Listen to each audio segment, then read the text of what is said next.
What you just heard was the main theme. I'm the music director for Welcome to Harlem.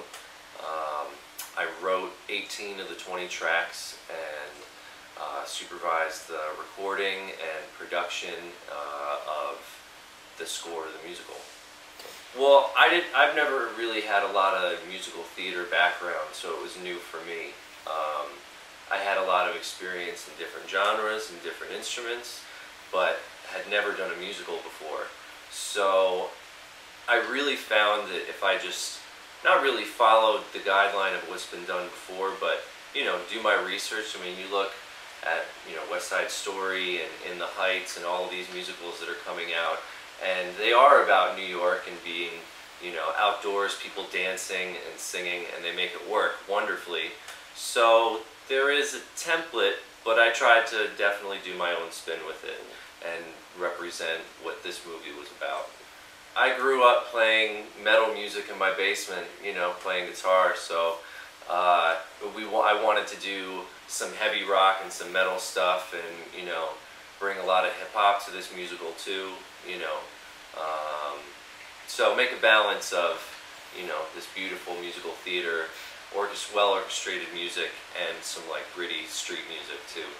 Me and Mark started about 2 years ago, and he brought me a script, and I read it, and from there he would come over every couple of days, and we would work on a song, and I would play him a little melody and say, "Did you like this?" And he's like, "Yeah, I like it," or "No, I don't," and we would, and I would just write it down, and then we just kind of figured out how many songs we were going to do, what different styles he wanted to do for these songs, and what the emotion was, and we worked on the lyrics and workshopped them a little bit, and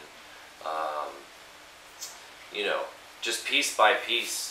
Our first step was we wanted to make a demo, just like a 3-song demo. That was our first goal, and we were going to put April My April, Moving to Harlem, and a song that got cut called I Love a Boy Who's Not Gay, which the person who was singing the song got cut also. So we obviously didn't use the song. But by the time it came time to do the demo, we had 7 songs pretty much done, because we dabble in this and dabble in that and then start another one. And, it just moved really quickly once we started working. Well, we had a couple opportunities to go into the studio when we wrote the second trailer and the third one also. So it wasn't the first time we had to do this, but I'd never done it on this scale before. We had, I think, 16 string players and 18 reed and brass players all together. We did record them separately, but it was definitely a new challenge. We had one full rehearsal, so and with everybody there, and then we recorded each instrument group separately, and it was interesting. We were definitely experimenting with some new techniques of lining things up with the MIDI that was already written there and using that as a guide, through the recording process.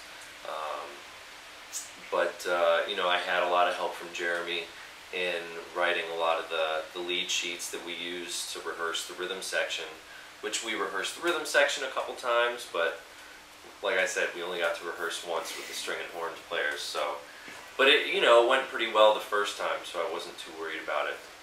I hope everybody remembers something different, I guess, which is the way that I wrote it, because I don't think every moment will appeal to everybody, because it varies so much, in style and emotion. So, I don't know, as long as you take something away from it.